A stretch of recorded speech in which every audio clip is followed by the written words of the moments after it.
Entebbe gave him the voice, Kampala gave him the crown, and in 2026, Kololo, history was made. This is the story of King SAHA, the young boy who sang backup for a legend and grew into one of Uganda's most fearless voices.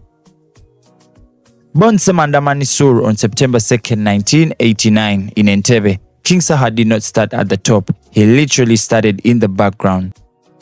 He joined Jose Chameleon's Leon Island as a backup singer, learning the industry from inside before stepping into his own spotlight.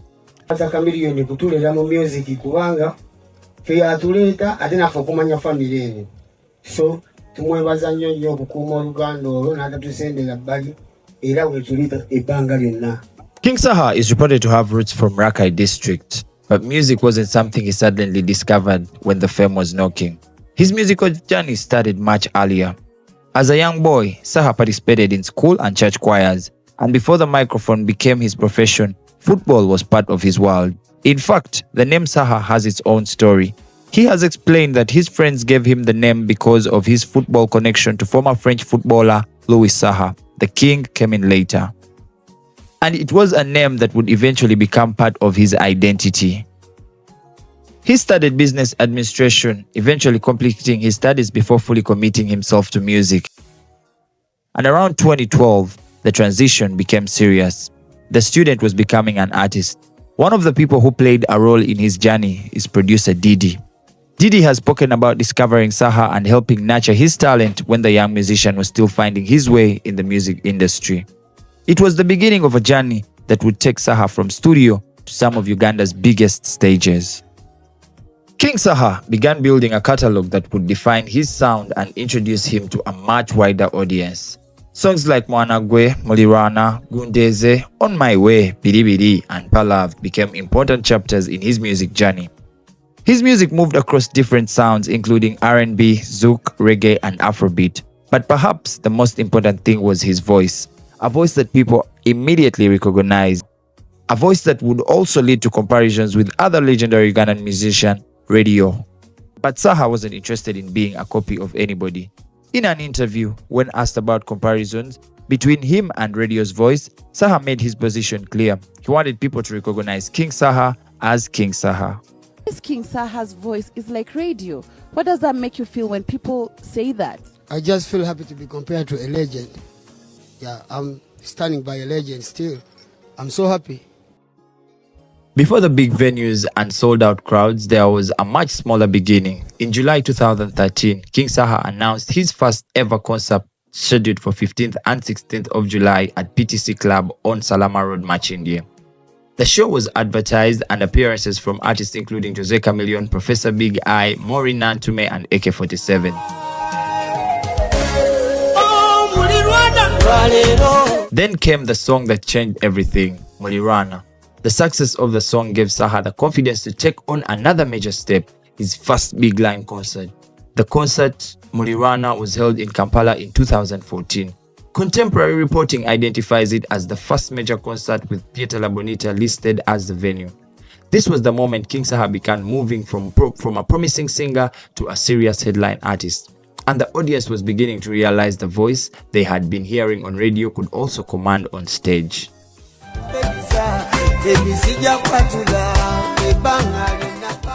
He took the song to the stage with the Gundeze Diamond concert at Freedom City.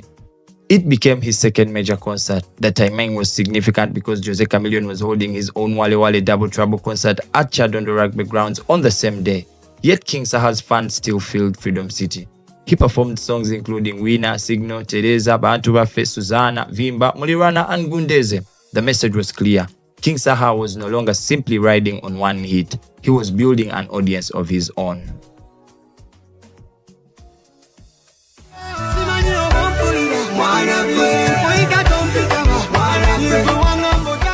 "2016 Mwanagwe" concert.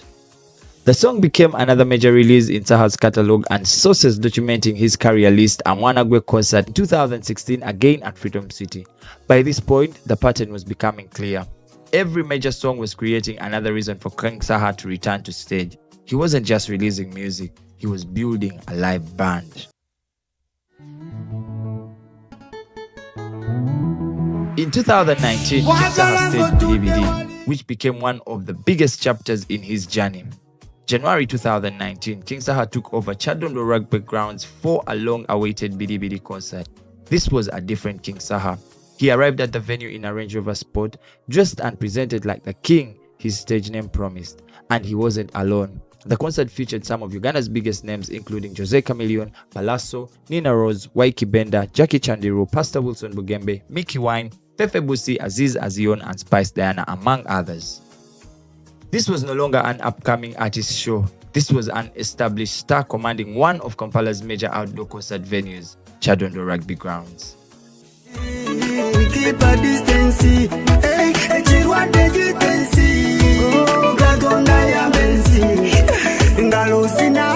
2020 to 2022 saw silence. The big solo concert stopped for several years. King Saha continued releasing music and performing at different events, but there was no major headline concert on the scale of his previous shows. The silence made his eventual return even more anticipated, and when he announced the next major concert, it was supposed to be called Zakayo, but there was a problem. Saha became ill and the concert was postponed. Finally, the king returned. On 8th December 2023, King Saha brought his long-awaited concert to Hotel Africana, but this time it wasn't called Zakayo, it was Ebiserebyo. The venue filled early. Saha eventually stepped on stage and delivered a long live performance featuring songs from different stages of his career.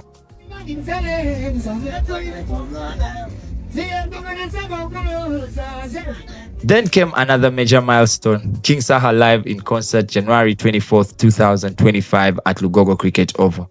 King Saha was back for Saha live in concert.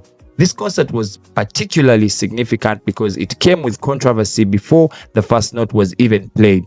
Police initially halted the concert over safety concerns surrounding the venue, but after discussion with organizers and security officials, the show was officially let to proceed, with the pavilion restricted. Potential to endanger public safety. Oh, in terms of big numbers, in terms of like... I'm not very technical in that area, but we are basing on the... And when the gates opened, the fans came in. Saha entered stage like the king.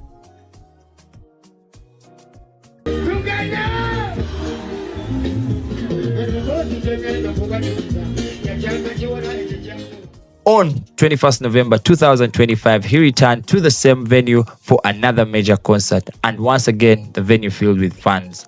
He opened with Lucky Dube's covers before moving into his own catalogue.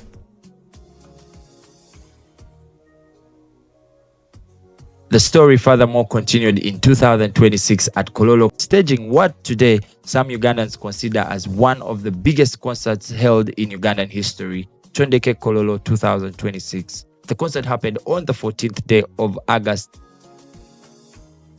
Days before the event, there were speculations that this show would not happen as King Saha was arrested by the police 2 days to his concert. Apparently, a day two, he was released, and fans were very jubilant because they saw him doing the sound test a day before. However, success in Uganda's music scene hasn't come without any danger.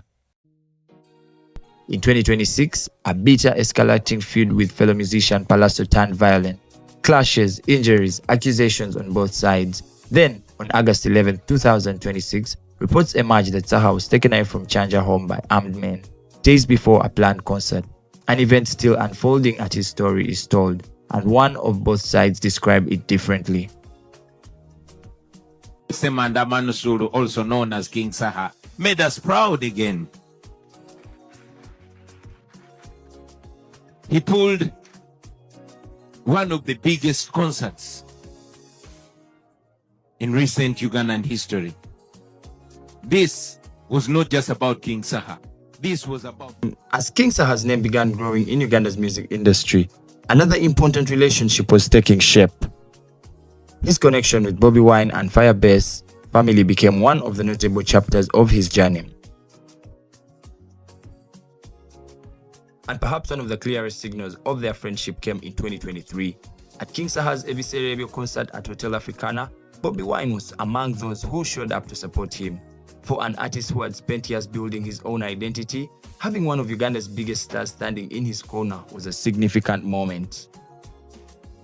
Their relationship had become full circle, from sharing stages to supporting each other's journeys to a friendship that extended beyond the microphone. King Saha's story with Bobby Wine is therefore not simply a story for one artist joining another camp. It's a story of stages, friendship, support, and shared history. Yes. Gravity.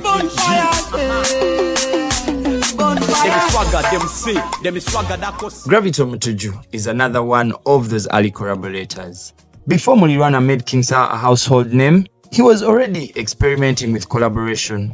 One of those early songs was Swagger, a collaboration with Gravity Mutuju. It was part of a period when Saha was still establishing himself and searching for his sound. Gravity would later share stages with Saha at some of his major concerts, including Gundeze Diamond Concert. Kalinze mutwala nga chali wange wensobola okusanga everyday nangamba nti nyambako wano yaman yegwasembayo walayi yegwasooka zino omukwano gwogwo gunsuza bukiika ekyokukwagala ennyo kiri mu mateeka sha senjagala batulabe abo bonna balabe. Then came one of King Saha's most important collaborations, the two created in Palav, a song that became one of Saha's most recognized collaborations. But according to Weasel, their relationship in the studio went much further. Alongside the king himself, King Saha, blow the tune. King Saha's journey also crossed paths with Palazzo. After leaving Leon Island, Saha worked with Jeff Chiwa's Team No Sleep, and the same camp associated the artists including Palazzo and Shiba. Palazzo and Saha also worked together on music including Tamale Mirundi.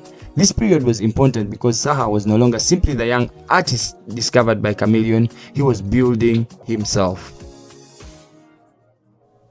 Saha and Bebe Cool have shared the Ugandan music industry for years, but their relationship has not always been friendly. Saha was involved in the Tubonge Nawe project, and reports later linked tensions between the two to payment issues surrounding the project. Years later, Saha released Zakayo, a song widely interpreted as criticism to Bebe Cool. Interestingly, Saha had played the song for Jose Chameleon before releasing it, so the Bebe Cool chapter represents another side of Saha's career. And this is what makes King Saha's journey interesting. From Jose Chameleon, who helped open one of his earliest doors, to Gravity Mutuju, to Weasel and the incredible catalogue they built together, to Shiba and Palazzo, to his relationship with Bobby Wine, to the complicated history with Bebe Cool and collaborations of songwriting connections involving Eddie Kenzo, Spice Diana and Fefe Busi. King Saha has never existed in isolation. He has moved through different camps, different generations and different sounds. But through all of them, one thing has remained constant: the voice. The name changed from Mansoul Semanda, the stages became bigger, the collaborations became bigger, but the voice remained unmistakably King Saha. And perhaps that is one of his biggest achievements. He's worked with so many kings of Uganda without losing his own crown.